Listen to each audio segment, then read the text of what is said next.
Good morning mga kalababo!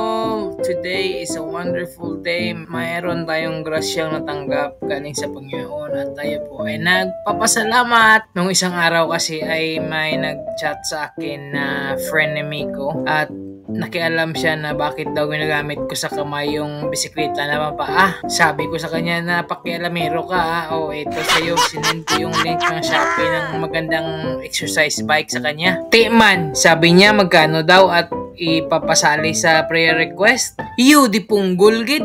Sabi ko ikaw nang bumili kasi marami ka namang pera.